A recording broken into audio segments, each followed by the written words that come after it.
Hey, mama. Okay, so video one, it's about I want you to reflect back on all that has happened. Hold on, I'm getting a feedback. All that has happened this past year, but without beating yourself up. Okay, so just because you didn't finish something or do something or even start your creativity the way you wanted to or put time aside for it, I don't want you to consider the year as a failure because you have made progress, right? You've thought about wanting to be creative.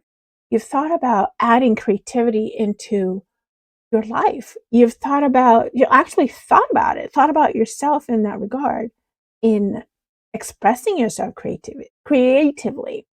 So I don't want you to look on this past year, no matter how much or how little you did. I don't want you to think about it as a failure. I want you to think of it as just a step forward.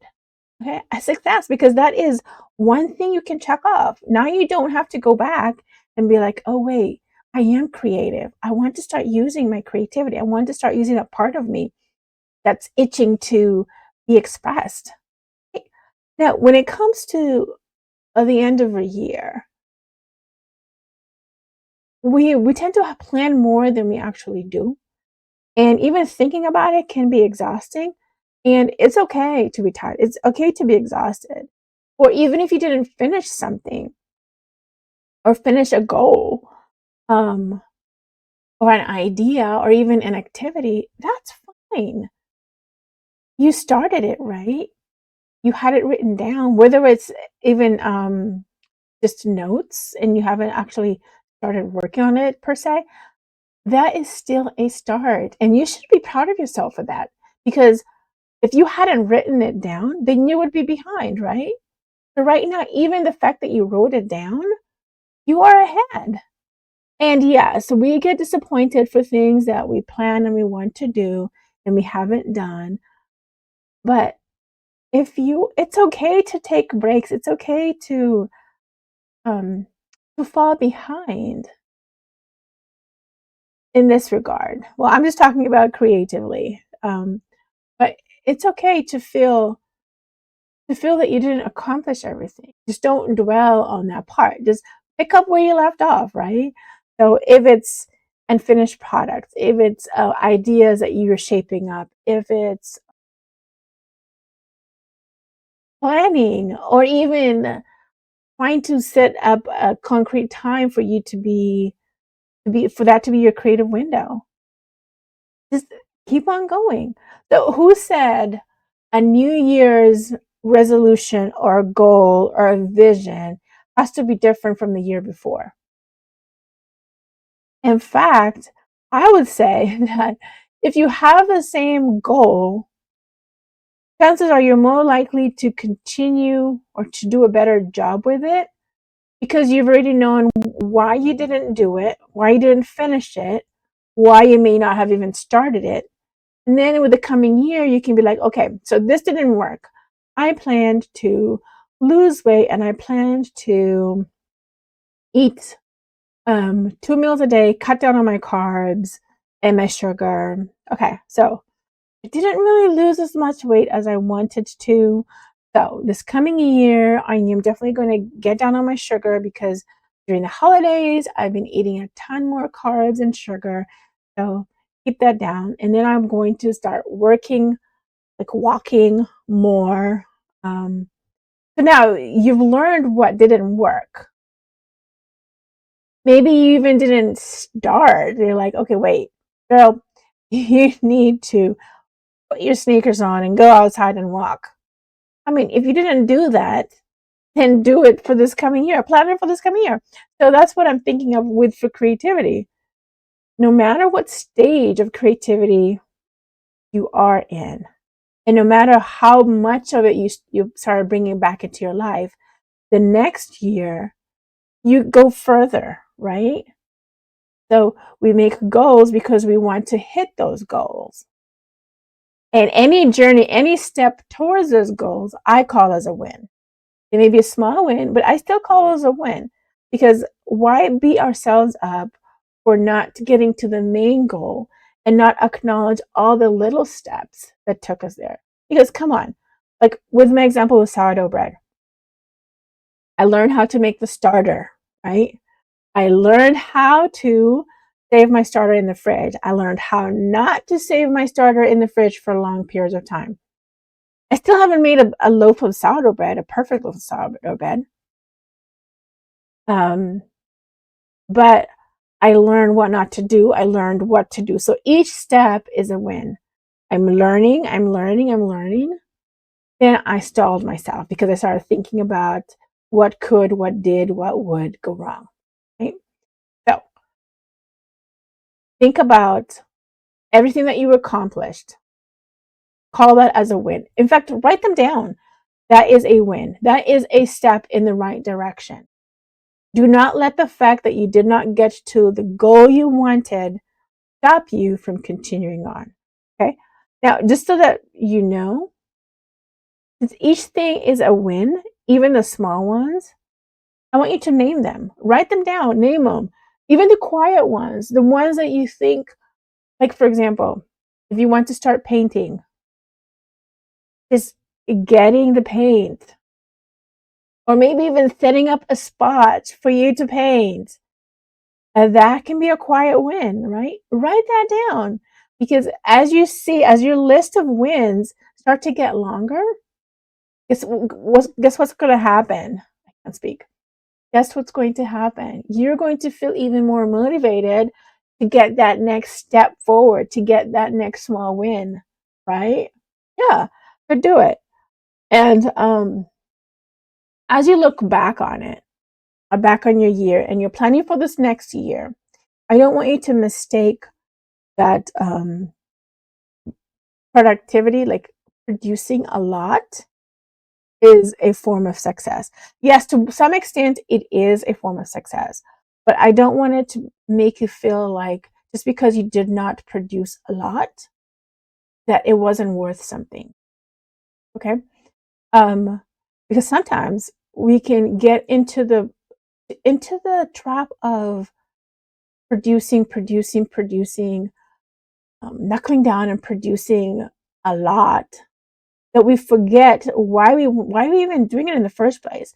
You forget that, oh, you were stretching your creativity muscles, that you were having fun. If we focus on the grind of producing more, guess what's going to happen? You stop stretching your creativity. You forget the reason why you're even doing this in the first. I'll give you a great example. So earrings. Me making earrings with polymer clay. I was getting ready for a craft show, my first one. It was a local craft fair. And I was like, I do not have enough product. So guess what happened? What I did? I mixed colors. I was like, oh, this will look good. This will look good. So the mixing, that was cool and stuff. But I found myself in the trap. And you know what? I didn't even realize that until a few days ago while I was getting ready for this. That I focused on producing large quantities of jewelry for this fair. And I forgot the fact that I was doing it because I loved making unique pieces. So, yes, even though the colors were cool, the patterns that I did with the polymer clay, some of them were pretty cool, but it was like I am creating a ton of stuff that the creativity is kind of blah, like it's all the same. Like I didn't push myself. Like I didn't do something like this, like unique shapes. I didn't sculpture pieces, right? I just mixed the colors, made them kind of unique-ish, and then cut them out. So I forgot that I was doing this because I loved the creativity part of it and pushing my boundaries in trying to make unique pieces. And I ended up falling into the trap of, oh, I need to make more. I need to make more. But guess what? That bombed. That bombed. Yeah, there was nice comments and all, but a lesson here is I don't want you to fall into that trap. Yes, if you're getting ready for a show or something, or you need to make large quantities of stuff, that's one thing.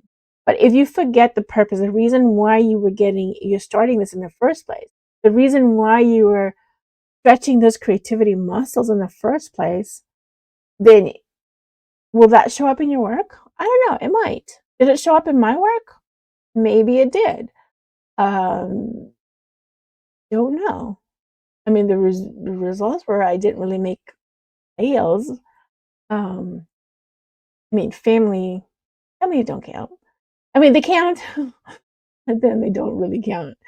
So I did make some sales from people who are not family, but still, it was like for the amount of people that came commenting on stuff and liking it, to actually buying it. Right now, in hindsight, I realized that if I had just stuck with the smaller quantities that I did have and just focused on making each piece more unique, that probably would have gone off a lot more better. So I don't want you to fall into the trap of you need to produce a lot of stuff and forget why you're doing it. Forget stretching your creativity. Because once you start getting on a roll and being a factory, right? Because that's essentially what I was being a factory, you stop, you kind of put your creativity in a box, right? And you don't let yourself be open up to developing your creativity at that moment with that specific thing that you're making. So as this next year comes along, I want us, including me, to think about treasuring our creativity, what makes us creative. And because as we develop our creativity, it's going to get bigger. Our comfort zone, our box of creativity is just going to get bigger and bigger. The more we use it, the more we develop it, the more we learn from others and even learn how to develop our creativity to the next level. Okay? So just because you make a lot, it doesn't mean they're worth or not worth anything. If you're not using your creativity, then basically it's defeating the purpose of why you were being creative in the first place. I don't know if that makes sense. But I just want to caution moms. Even if you want to do it for a business, yes, if you have pieces that are like, okay, I have this charm or this necklace, and that's going to be one of my signature pieces, making it, yeah, that's different. But if you're just making a variation of stuff just to make it to feel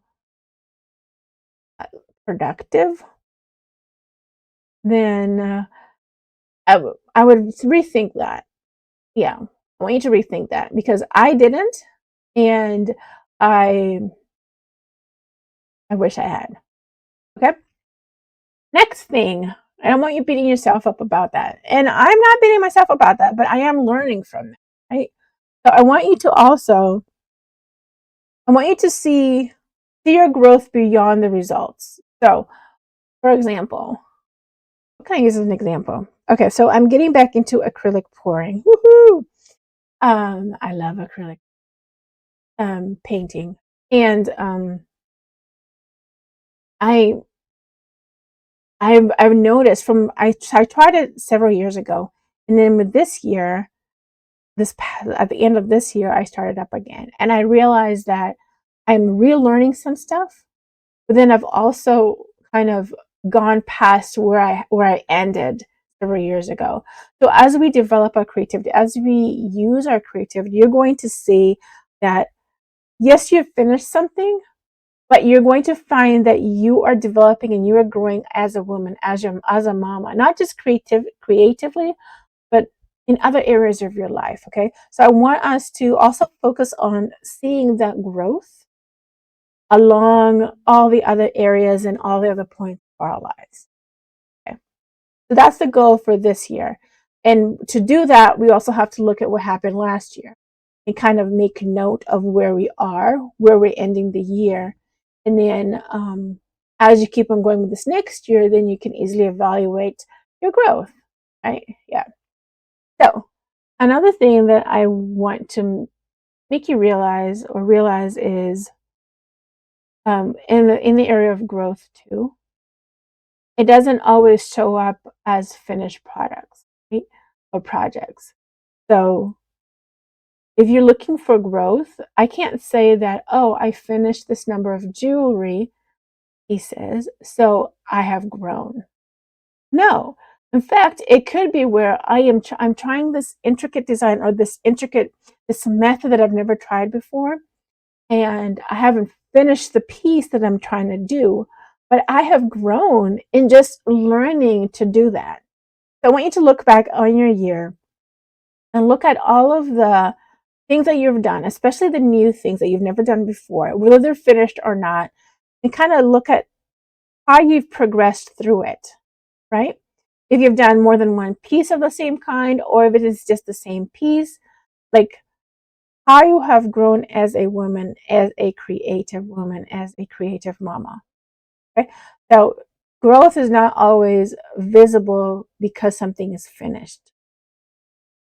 You can, if you actually study it enough or reflect back enough, you can see your growth as you're working on it, whether it's finished or not. Okay. And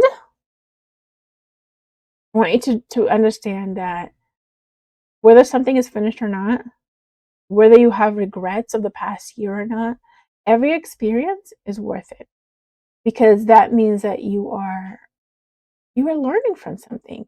You are getting further than where you were before, right? So focus on the good experiences and learn from the bad experiences. Don't dwell on the bad experience. Okay, so now as you go through the workbook in these videos, this is about being honest with yourself. Okay? So we're looking back on the past year. If you want to go back even further years, you can, but I would focus mostly on this past year because that's what's freshest to your mind. I want you to be honest. Don't judge yourself. I mean, how do we encourage our own kids when we have them look back at, I can use the example of my son drawing, where he didn't really like to draw. He didn't want to learn how to draw because he didn't draw. He he was like, I don't know how to draw, so I'm not going to try it. And then to where he's drawing and it's a lot better. I mean, do we want our kids to look back at the beginnings, the hard parts, the difficult parts, and be like, and judge themselves harshly or even judge themselves? No, because we all go through different stages, all different seasons, and we learn along the way. So don't fall into the trap of judging yourself, because if you judge yourself, then more chances are you're going to be hindering your growth. You're going to be hindering your steps forward, your journey forward, and your development. Okay, your creative development. Um, so I want you to just release anything that will cause you from moving forward with this next. And as we move on with the next year, I don't want you to feel pressured that this next year has to be perfect. Like, I have to plan every little thing better than last year. No, the whole idea is to incorporate the creative parts of us into our already full life. Okay? Adding creativity to your life is not supposed to be making it harder. It's actually supposed to be making it fun, enjoyable. And later on down, you're going to be doing an exercise where you're going to be looking at different main areas in our lives, in your life, and how you can use your creativity to make it more fun, to add that part of you into each area of your life. Because if we do things based on how everybody else is doing it, then it would feel a drag. It would be like a tiresome job. But if you do it through your lens, through your eyes, and how you're gifted, use your gifts to help you do something better, to make you enjoy something better, and you're going to find you're going to be more productive. At least that's what I found with some things. Now, I'm going to be doing this along with you guys because I haven't done it. But I was like, you know what? we already naturally use our creativity in all areas of our lives, but we don't intentionally go looking for it, and we don't intentionally say that we are going to apply it. And even more importantly, intentionally break down how we can use our creativity in these areas. So that's going to be a fun experience. And I'm looking forward to seeing your comments, hearing your comments, and your feedback on how doing all this helped. So I want you to just remember, we are not fixing the past. We can't go back and fix the past. Even if we time travel, we can fix the past, but we'll mess up the future. But what we're doing is we're just simply noticing what happened. Okay, we're noticing past year. We're noticing everything that happened in our lives as creative mamas, and using that to fuel the next year. Okay, until the next video. Bye for now.